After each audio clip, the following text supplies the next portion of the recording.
Here we go. So welcome to the MP Architecture call for April. I've added a link to the minutes doc in the chat, so please add yourself to the list of attendees. I put together kind of some initial things to talk about, and if we manage to get through those, we can add others. The first one I had there is one that Emily raised, which was around backward incompatible changes. So I don't know, Emily, if you want to explain the issue you raised there, and then we can discuss it from there. Yeah, I think it's, can you hear me okay? Yeah. Can you hear me? Yeah. Okay. And cool. Before we start, can we share a screenshot for the issue? If you expect us to know the issue, it will not work. Just can someone share a screen so we know exactly what you're talking about? Oh, yeah. And I apologize again, everyone. Emily, I think when you're not talking, you're going to have, literally, you're going to have to go on mute because the feedback is really bad. Really, I don't know what happened. Anyway, I keep my. Yeah. So with Blue Jeans, but by the way, with Blue Jeans, if you leave it on mute, if you hold down the space bar while you talk, at least this used to be the case. If you hold down the space bar while you talk, it'll unmute. Okay. That used to be the case. Yeah. I think it still is. Yeah. Okay. I will keep my story short. For the, as you know, like MP 3.0, we target for June release, and it will include at least like 3 potential candidates. One is OpenAPI, and Metrics and Health Check. They all have backward incompatible changes. So I would like to bring up this for discussion to work out what is the process to communicate these backward incompatible changes. We although MicroProfile allows backward incompatible changes, but we need to be careful. We want like the end user's migration path as smooth as possible. And so I also sent a Google group discussion today. And I don't know whether anybody has read that. So I think it's basically if you haven't, just read it, because in that Google group discussion I suggested I put forward a proposal like each MicroProfile specification, if they have backward incompatible changes, they have to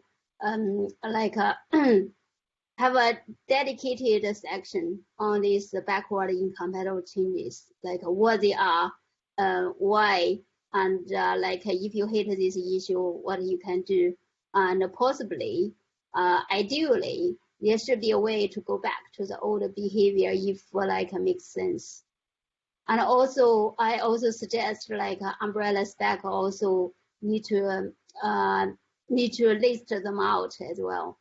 So to make it stand out, basically is we really want to shout, and so that end users won't be broken, and they know, what's the solution if their code cannot compile anymore, and in this way there will be less frustration. Okay, I'm over, so I put myself on mute, and if you have questions, just ask.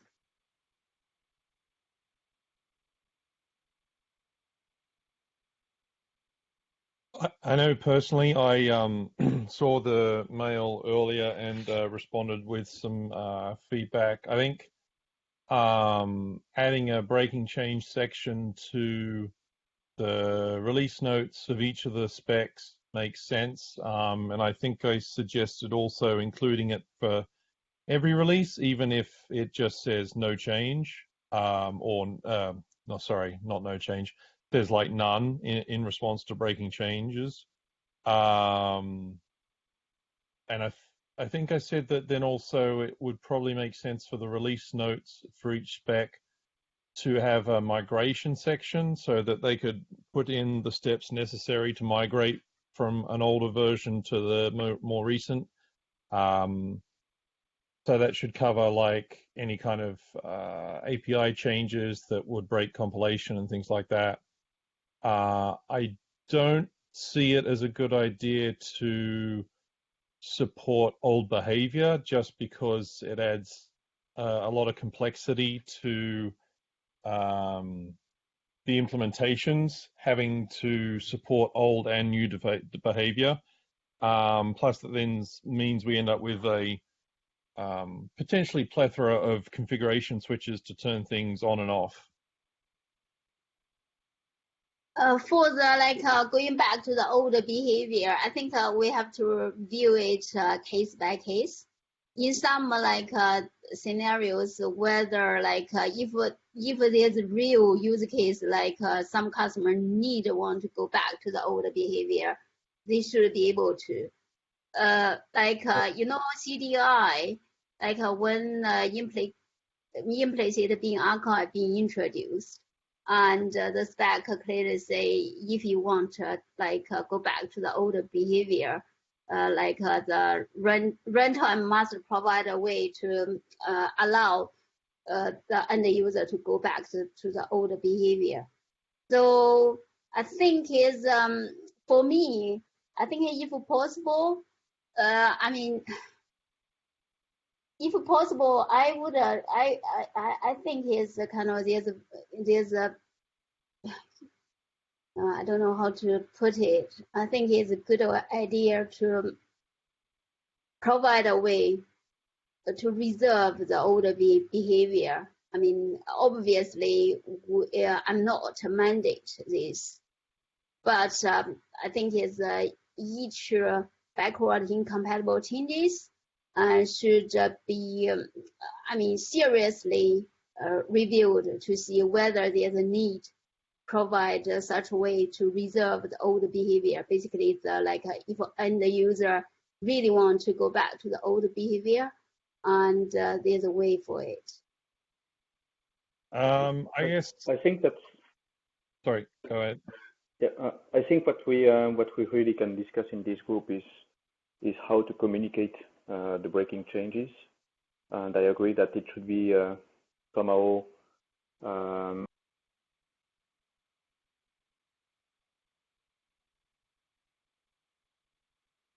Jean-Louis, I Hello? think we lost you. Hello? Yeah, we lost Yeah. you. I think Okay, it should sorry. be. Go ahead. I was saying that what we can discuss in this group is basically how to communicate the breaking changes in the API, and how to communicate it through the release notes, for instance, as you suggested. The rest, in my opinion, should be discussed in the community and per project. If the community is okay to kind of support backward compatibility for some cases, I think it should be left open to the community. I agree that sometimes it kind of makes the code cumbersome and very difficult to maintain if we have to put like many switches everywhere. But in some, I would say that it should be left open to the community so that they can decide case by case if they want to support the whole behavior, or if they just want to break the old behavior and just move on. I'm not sure that in this call it's really what we should be focusing on. What we should be focusing is really how to communicate that change, in your opinion.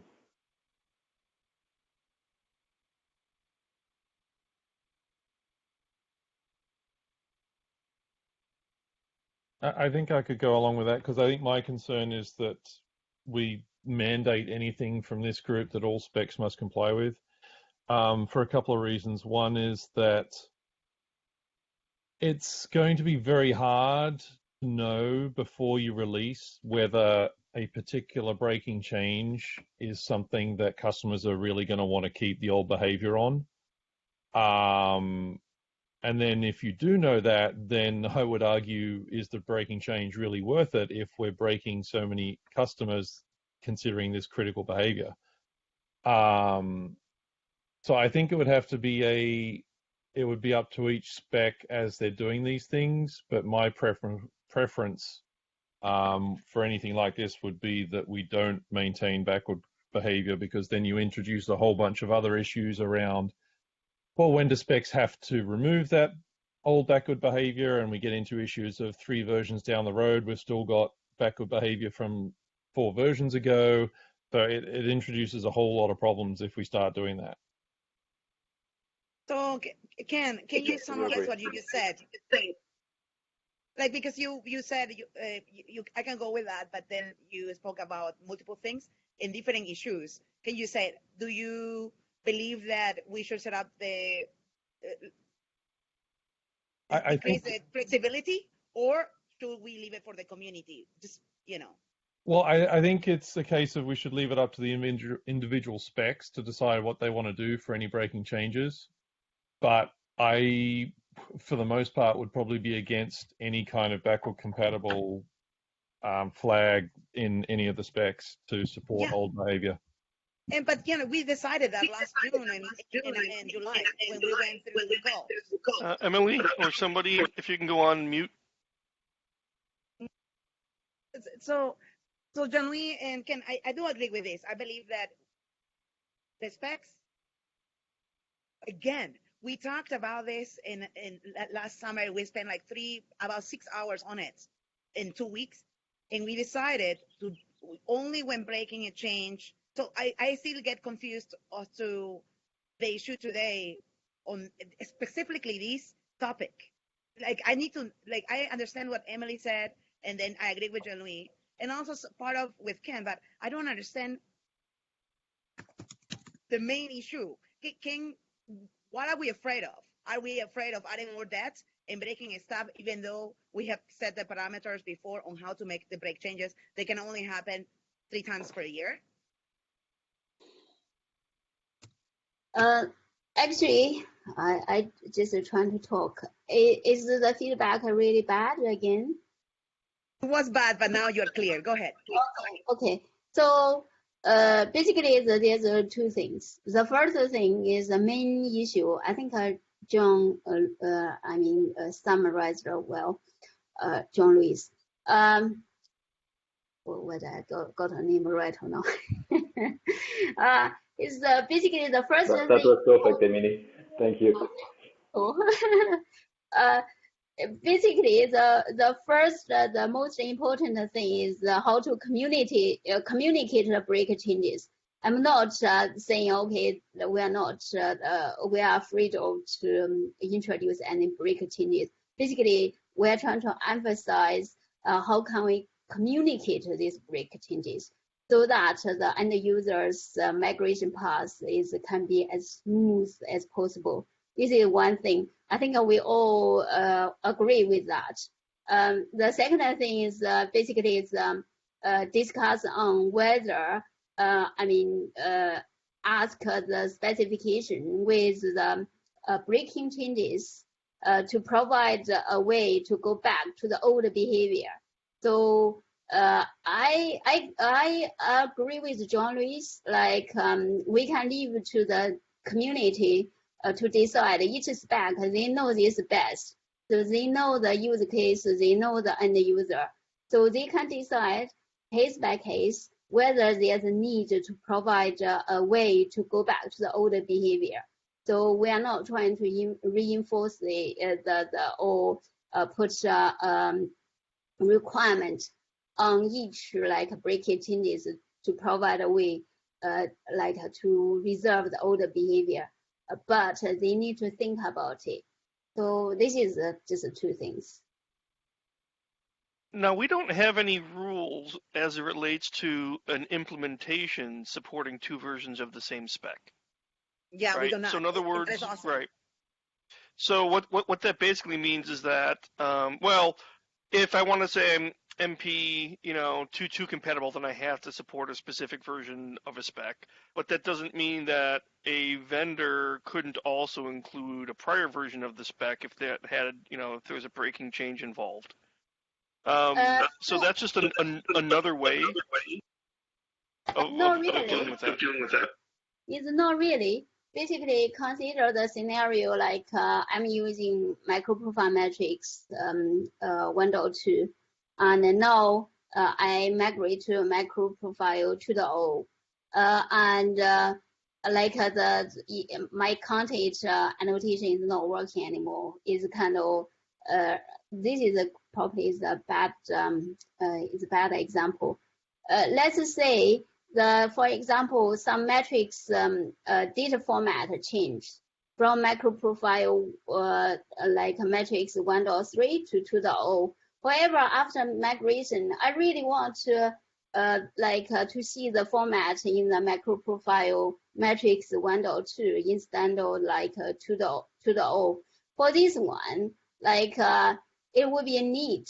It would be good, if there's a way for me to specify. Actually, I can see the format, as when I see it as if MicroProfile metrics 1.3. Just for that particular scenario, the other example, for example, I think it's like a health check, for example. Now it's the payload change from outcome to status. If there's a customer saying, oh, okay, all my microservices expect outcome, and it's going to be a big task to go through and to change everywhere, looking for outcome to status. It would be cool if there's a config to say, okay, specify this one, and then you can go back to the old behavior. So I have to say this is kind of it's not mandated, but there's some case maybe there's a kind of real need for it. But probably a lot of cases, and we are just go with the breaking changes.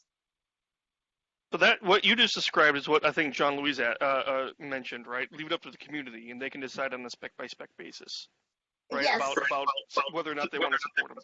Yes, exactly. Yeah, exactly. If the metric stuff, if they want to introduce a query parameter to support the previous format, that's totally fine. If they are willing to maintain the two formats, then that's totally fine, I believe. One of the differentiation we are talking, and this topic is awesome. Exactly this issue, because when a user, a company wants to use MicroProfile for their internals, MicroProfile is supported by many different vendors, and the differentiation between all of us as vendors is what are we willing to support. That goes into our internal contracts, and even though we will follow the steps on what are the basis on how MicroProfile is run in the community, hopefully all the patches go directly into the open source branch once the client, when we decide to, I am just adding the solution to what Emily and Jean-Louis said, and it's just because the client is telling us, I have added this, it has broken this, and it's something that we didn't see until it got used. We patch it, and then it goes to the community, and it betters that section of the extension. Do you see what I mean? This is actually good for us to have this flexibility. So I would say +1, and I would say let's move to the next issue if we're okay with this. And I think Gordon and Anton, what do you guys think? We're talking, and the two of you and Ken have not said a word on this. Just before we move to the next topic, we should at least agree on the way to communicate it so it's consistent across all the MicroProfile specs. Yes. That's the minimum we can do in this meeting, I believe. Yep.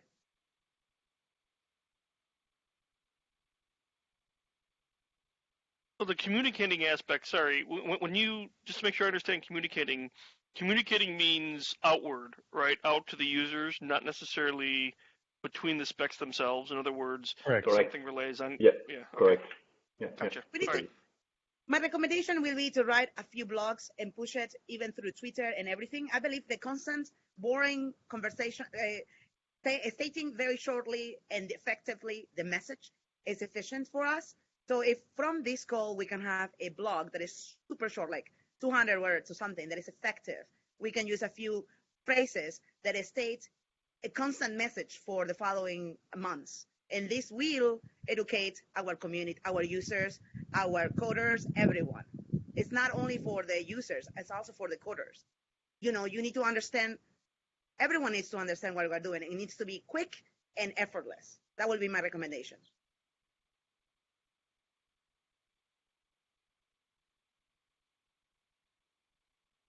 Yeah, it's basically it should be these breaker changes should be mentioned in the spec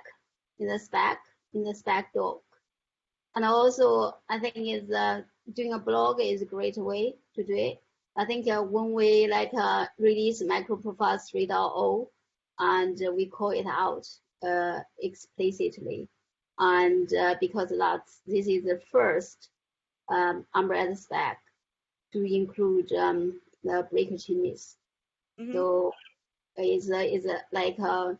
and also this is the first time ever in the Java EE history to introduce breaker changes. Mm-hmm. And although we are not in the Java kind of spec. Yeah, and it should be simple. We should add it into the wikis. We should add it everywhere. Like we should add it into MicroProfile.io. It should be so simple. Just a freaking message in the main page and under the projects page saying how it's just so simple. But I believe that constant conversation in each release and repeating the same message, super short and sweet, clear without deviation, is the way to go. But the documentation needs to be there. And it needs to be easy to be consumed, not like 1,000 words. No, the message is simple. We have it here. And if we can agree to this, and who will own it, we can all own a little draft, and just after they say someone creates a draft, I can put it into the MicroProfile folder, and then we can go with that and have it done even maybe by Monday or Tuesday next week. Simple, sweet. That would be like the steps. And the wikis should be updated by everyone here too. And I do not know. It's just super simple if we have agreed on how to do this. Yeah, after we reach agreement, I think after we have reached agreement, we need to document in the release wiki, basically when we release the stack, if the backward incompatible changes introduced, this is how you manage it. So basically we need to document it. Yeah, that's it. What plus one? Who's the source of truth? Wiki. Well, no, I mean I'm being serious, right? I mean, so it sounds, so the source of truth has to be something that everybody else pulls from. So like the blog can reference it, right? The spec can, the spec itself is the source of truth, I guess. Yeah, but you see, I believe that. Let me just say something. When people want to know about MicroProfile, they can go into the Git, but sometimes maybe they don't find it super quickly. They will go into the MicroProfile source and the projects, and you know that we are going to change that page. And I believe we should go from there to bring people into the Gits, and we should have it, not only in the Eclipse MicroProfile wiki, but we should have it. We should have it duplicated as many places as possible, with MicroProfile.io being the source of truth for everything, right? On MicroProfile, I believe that will lead to everything else that we use. Say the Eclipse section, the Git, that is how I have seen it, and we are pushing for it. In every update, right. That would be my recommendation. All right, we're a half hour, and I guess my only point is that Emily, if you can go, thank you. If let's give it a go this time around, and we'll learn a little bit, and then we can define the details around how to document beyond what we've already have here. Actually, Ken, this is your call. I'm going to be quiet now. Now, this is Ken's call. I did take one. What's the word? I guess moment. I moved the two items, EJB and OSGI, to the end because there's no name before it. We decided to use that approach in the live hangout. If there's no name next to the issue, then it goes to the bottom of the list. So I implemented that. Ken, it's your call. So it's your call. But what to do? John, Okay. You're awesome. That's awesome. The reason they don't have a name is because they're from the GitHub project and marked as architectural board things, not necessarily for items that people are attending the call to discuss. Okay. So the next one is about the config patterns, and Gordon's here now, so he can explain what that's about, because I know I'm a bit confused. Well, have you had a look at the PR? I believe Gordon, so, no one but a has while looked ago. into the PR. Okay, so the last time it came up, when it came up, I was asked to raise that an issue on the topic that was brought up, and then I was asked to create the PR. I've created a PR, and Nathan gave some useful review feedback, which I pushed some further commits on. And what I need to get progress is for people to have or pull it and rebuild the document if you want to. But the reason it's there is because different specs are emerging with non-simple uses of config, which are different. So it documents the kind of slightly more complicated cases where people are using config. So, for example, the issue there, some people are using, MP dot and then the spec short name to prefix properties, whereas some of the specs have not done that. So it's calling out the fact that we don't have a consistent use of the config spec and suggesting where there is consistent use what it is. So the most productive thing, I'm afraid I've got to drop in about 9 minutes. So what I would really suggest is that people read the PR and then type their opinions into it, because if we get to discussing it now in a 9-way chat, I don't think it will be a productive way of reaching a conclusion.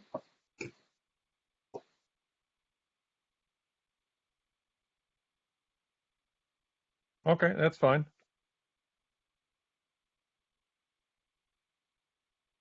So Hold on, I just saw the PR? Sorry, should we read the PR or should we read the actual issue itself? I would That read the PR. one looks... Okay. The issue just basically says there's inconsistent use of config.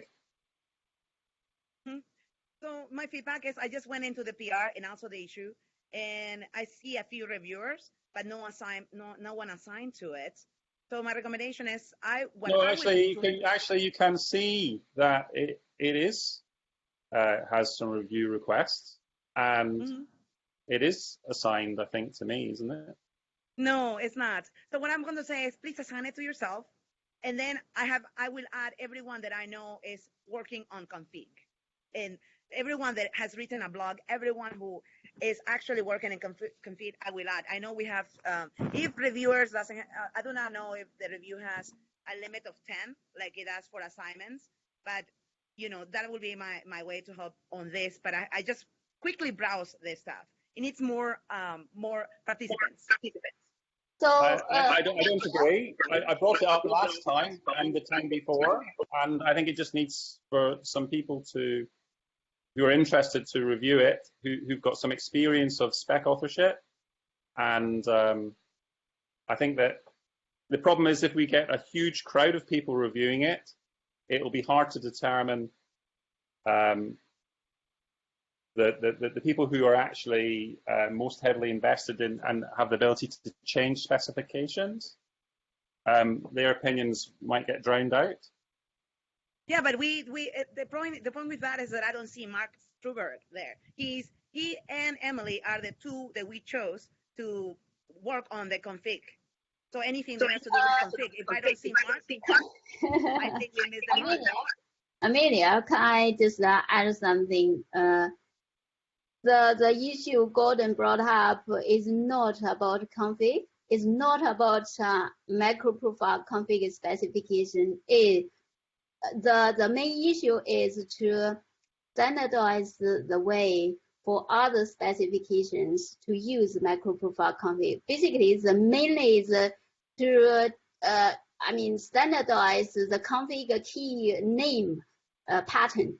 That's the kind of this is a major this is the main issue for this one.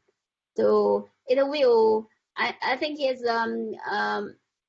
the other specs, at least for tolerance or the metrics or REST client, I mean, they use a similar name pattern.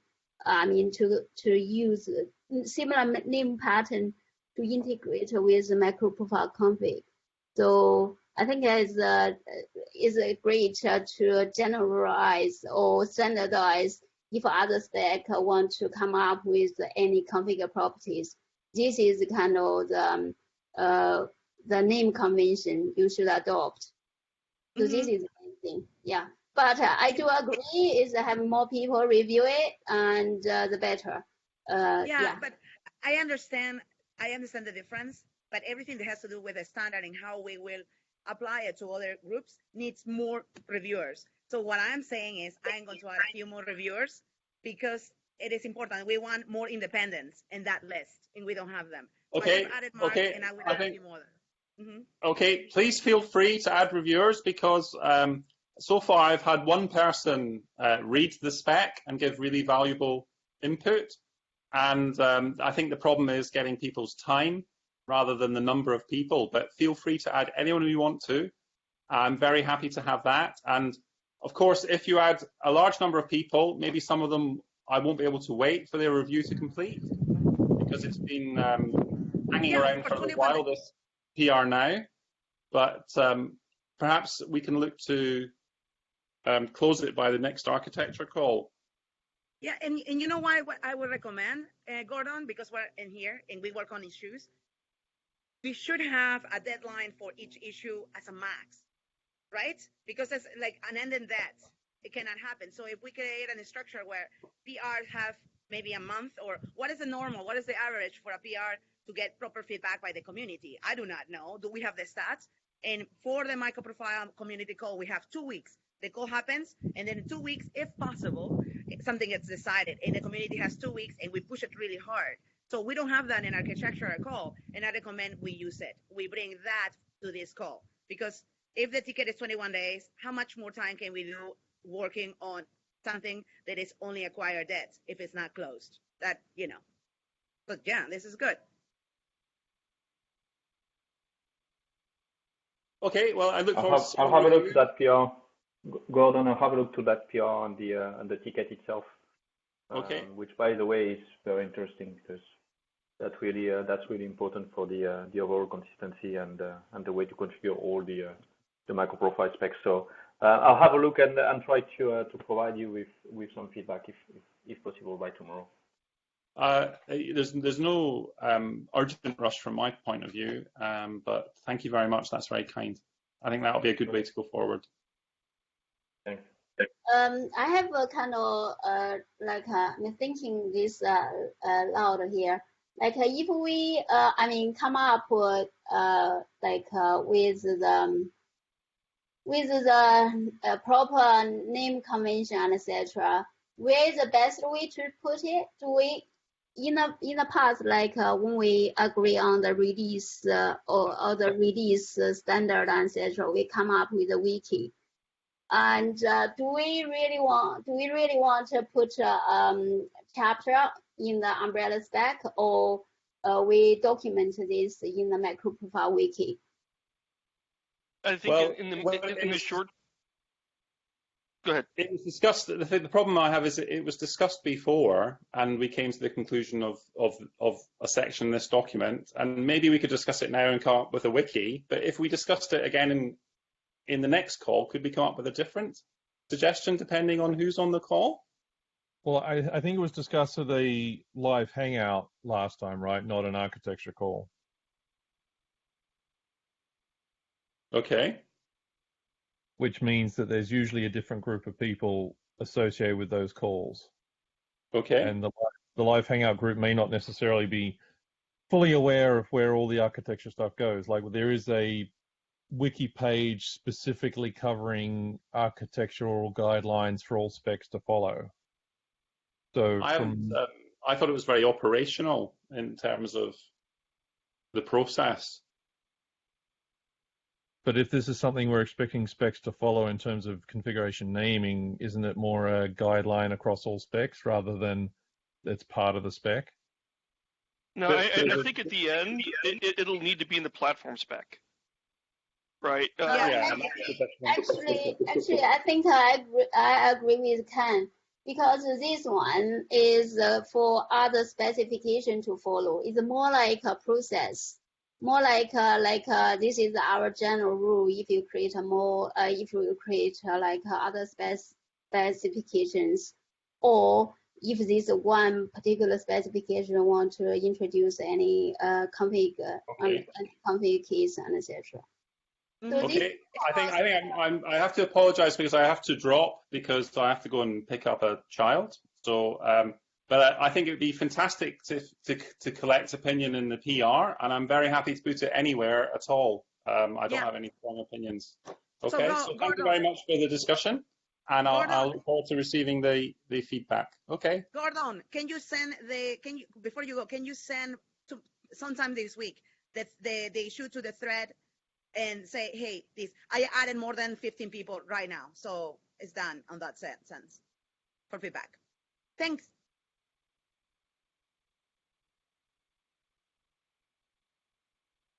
Okay. So moving on, the next one is around GDK 11. I'd created just kind of like a initial foray into, we need to start thinking about GDK 11 from the perspective of either making sure that the API jars we create are compatible with GDK 11, and consider what our plans might be around at what point do we move to a minimum base of GDK 11, just because of the, what is it, I think for commercial purposes now, GDK 8 is no longer getting updates from Oracle. It's only if you've got a support contract with like Red Hat or oh geez, what are they called? Azul. Yeah. Azul Systems. Yeah. So it was just kind of to start a discussion around when do we need to make sure that our stuff works on JDK 11, and when do we need to like move to JDK 11 as a base so that customers can be on a JDK that's supported. So it sounds like the API will still be limited to JDK 8, right? And we'll have to do the compilation on JDK 8, but the compiled bytecode should be able to run on JDK 11. Is that a kind of correct? Yeah, that's one step, and then the next step is everything builds on 11, and we only support 11. There is a problem when we say we only support 11. Unless we really need Java 11 features, I don't see why we would just force every spec to be compiled under JDK 11. We can freely compile everything under JDK 8 and be compatible with JVM 11. So I'm more in line with what has been said before. We can make sure that everything runs under JDK 11 or Java 11, but we can still compile under JDK 8. I don't see any issue with that. Well, it's more an issue around ease, in the sense of it's much easier to have a CI running our builds against JDK 11 than it is to run them on 8 and then have to rely on vendors to verify that things run on 11. Because there's no way for MicroProfile to run an implementation on 11. But Ken, then we have a problem because a client will be nervous to say, if I'm using right now 8, and then I am forced to go into 11, and I will not be supported by MicroProfile on 8, I will not be able to use this project that is MicroProfile in the long term, because migration might be complicated. Every user always wonders about the migration. It's a major hassle. That is why most projects, and open source especially, get really carefully studied before any company goes through that. If we make if we decrease the adaptability on how easy we can support stuff, we might lose those potential users that we want, right? Right. So I'm saying I'm agreeing with Jean-Louis. I think the CI point is a very valid point. The only thing that basically worries me is that we are pushing one of our CI issues to the user, basically.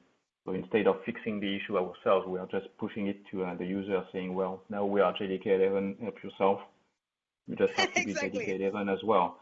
And that's the, it's a very valid point. I just don't want us to be pushing our issues to the community, basically. Right. And I mean, I certainly understand your point, but I think we need to also accept the fact that we're in a very different world in open source now with the new release model from Oracle. And we need to accept that we can't be in a position of basing ourselves on Java 8 for the next 5 years, because that's just not practical. So we do need to think about when we want to move to 11 as a base. Now, I'm not saying that's right now. I'm not saying it's 3 months, 1 year, whatever, but it's just the first step is certainly making sure everything we have will run on 11. And if there's anything we need to tweak in our spec building to make that possible. And then we need to start thinking about at what point we think it's safe to move to a base of 11, if only because 8 is no longer supportable. Sorry. Okay, let me say something. I think this is a really good timing to think about the JDK 11 adoption. It's the couple of application servers like Sontail and OpenLiberty already support Java 11, but they also can run Java 8. I think is one particular valuable point is for the MicroProfile reactive streams operators, because 8 requires JDK 8. If like in MicroProfile, we say, okay, we have one spec for one umbrella spec. For example, maybe it's MicroProfile 4.0. Maybe next year, if we think about this, like next year 4.0, and we like increase the baseline, we will be based on the JDK 11. At this time, like if we have this roadmap and reactive streams operators can rework their our APIs to make a best use the JDK 11 APIs instead of use RxJava. The APIs, for example, instead of come up with duplicated some other APIs. That this is so I think is in summary, I think is good timing to start to think about it and come up with a roadmap. And maybe it's a case of I need to actually create 2 issues from this one, or rather split it into 2. One is talking about the API level being compatible to run on JDK 11, and then a separate one for actually moving the base to being JDK 11. Yeah, I like that. I think that's a great idea. And also, like people can start to look at JDK 11 and to adopt some amazing functionalities. If we come up with a roadmap, let's say the next year we are going to move up to JDK 11, and then, for example, for fault tolerance, I say, okay, I would like to raise this issue and return some other particular APIs only exist in Java 11. Mm-hmm. Well, like I will say, this is awesome. And in dividing the issue in a few parts is actually very useful, because 8 is not 11. So definitely, I am uncomfortable just thinking about dictating to a client, you know what, you have no choice, but you have to move. And that level of dictating our timeline to them when we are supposed to be the stewards by via actions and enable them to move freely and fluidly with us, not by force, but because it's smart. If we don't prove the point as to why it's smart to move to 11, it is not their fault that they don't see the value. We shouldn't dictate this. This should be already a given by point and fact. And if we, like Jean-Louis says, we will not throw our worries to the client. We will show why it is smart to move to 11, but not by deprecating the 8. I don't agree with this. And this issue needs to be moved to the community call, because it's that important. while we talk about it, it should be duplicated not only in this call, but also in a call like growing pains as a constant, because architectural code cannot dictate this. I think the issue, as how it was at the beginning, which is look after all the MicroProfile specifications and have a clear view about what it would take to be JDK 11 compliant, is definitely a good task and something we should look at. Forcing people to be JDK 11, I see another issue. For instance, if you rely on external libraries, like, I don't know, OpenAPI, Zipkin for open tracing and all that stuff, if we require everything to be compiling under JDK 11, we might get into trouble as well, because some of the dependencies won't be JDK 11 compliant anyway. Again, I think there's two things. One is the the Java runtime is JDK 11. Well, the APIs is kind of works well with JDK 8. So that's not a problem.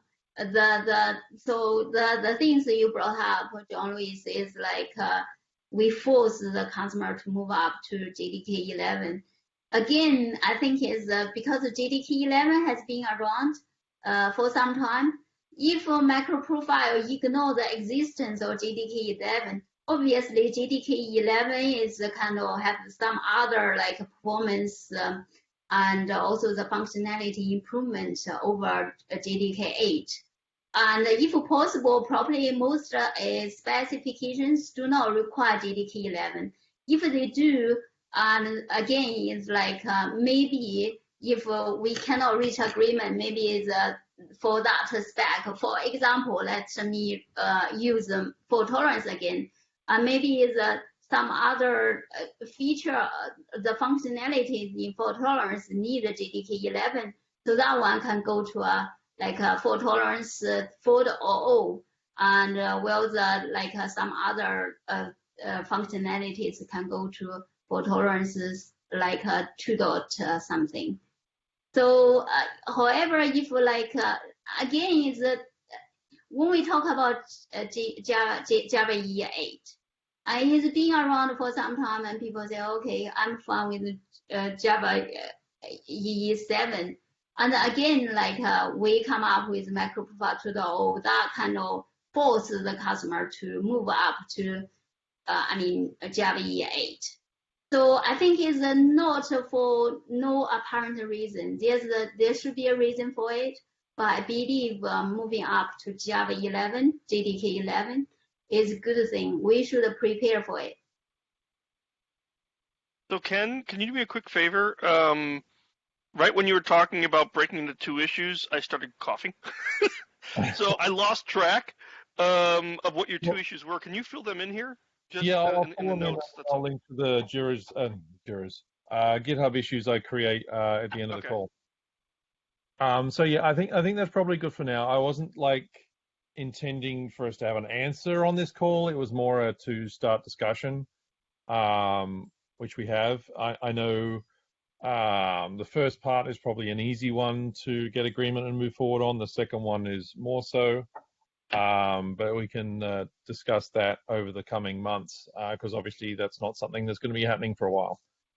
And Ken, are you okay to push this also and updates and continue to educate, during the MicroProfile hangout on this topic, because it matters a lot. And, it doesn't really matter if we only talk it in this call. I think we need to do a better job communicating the pros and cons and being so what can we do?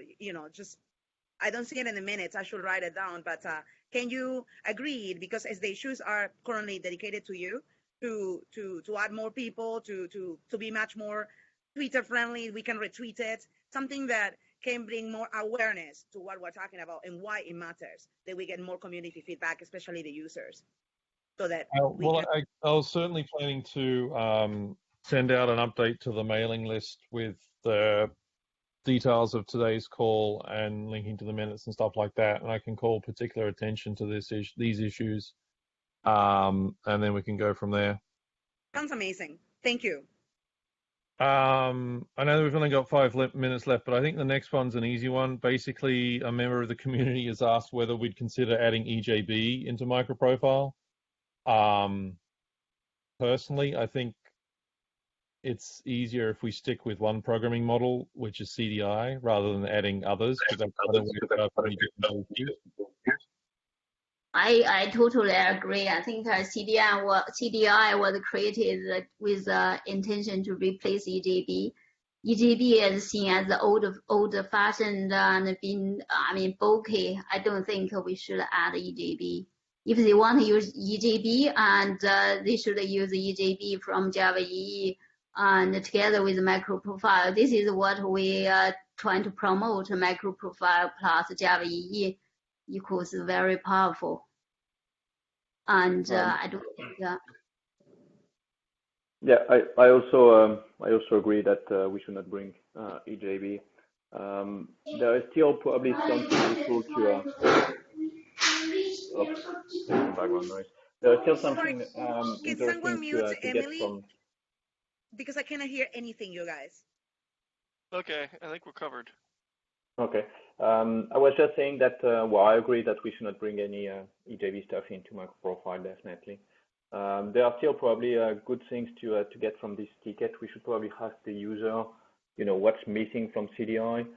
There are still some small gaps between CDI and EJB, for instance, the startup and transactions and all that stuff. And, even if we don't come with EJB into MicroProfile, we can probably contribute a couple of blog posts to explain how we can, build up services like transactions on top of CDI, for instance. Just brainstorming, but might be interesting.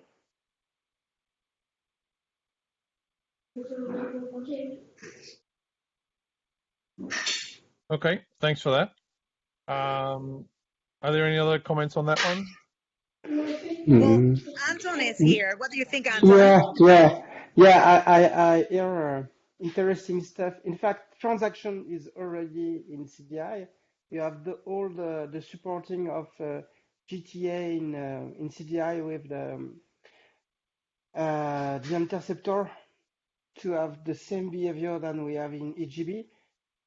The only real stuff that is missing in CDI would be the remote call we have in EJB, or the fact that we can trigger asynchronous behavior in EJB and not in CDI, but it's mainly both big stuff that are missing in CDI from EJB. Well, the ability to get on scope versus singleton, the startup is not really a one-to-one relationship either. So we can probably also help users, probably with a simple blog post, how to implement. I was thinking about that. Yeah, writing a blog post to list all the all the gap that are imagined by people that people think exist and don't, and the real gaps they are very, very small. Yeah, they are very small, and most of the time you can really work on an extension or something like that to to have the same kind of behavior pretty much. We just need to explain people how to do that. And again, that would be an interesting blog post, I believe. Yeah. So we're saying the answer will write a blog, which I love, that we can post in MicroProfile cross-post, I imagine.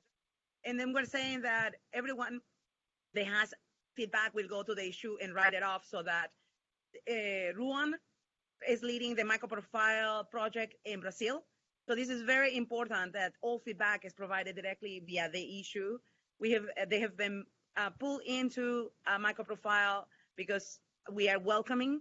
And if we have more voices and we operate and explain why, not only on the issue, but also in blogs, I think this community in Brazil will really appreciate and feel more welcome to join in as a coder, as a contributor. So kudos to everything, like freaking blogs, +1. And writing in the issues. Yeah. So Antoine, there's another obvious kind of gap. in CDI is, you know, in EJB there's a startup being it would be triggered before all the things have been ready. I think some customers in EJB has kind of have some usage is they want to use a startup being. I think if we can come up with some solution or new feature in CDI, and then we will close the gap. I mean, we have a gap smaller and smaller. I agree, Emily, but it would be only syntactic sugar because we have this feature. I agree that it's not very, how to say, it's not as convenient as it is in AGB, but you have those CDI event triggered when the application is it started, and you can have an observer for this event and have the nearly the equivalent of the ad startup in CDI. But I agree it's not exactly the same and it's not as convenient. Yeah. Well, we can certainly discuss that in the CDI spec group. So Yeah. we're now out of time. So I just want to thank everyone for coming today. And I'll stop the recording and I will send the minutes to the group and some of the action items I'll deal with shortly after. Thanks very much, everyone. Thanks, everyone. Always fun. Second call of the year. Thank you. Bye. Bye. Bye, everyone.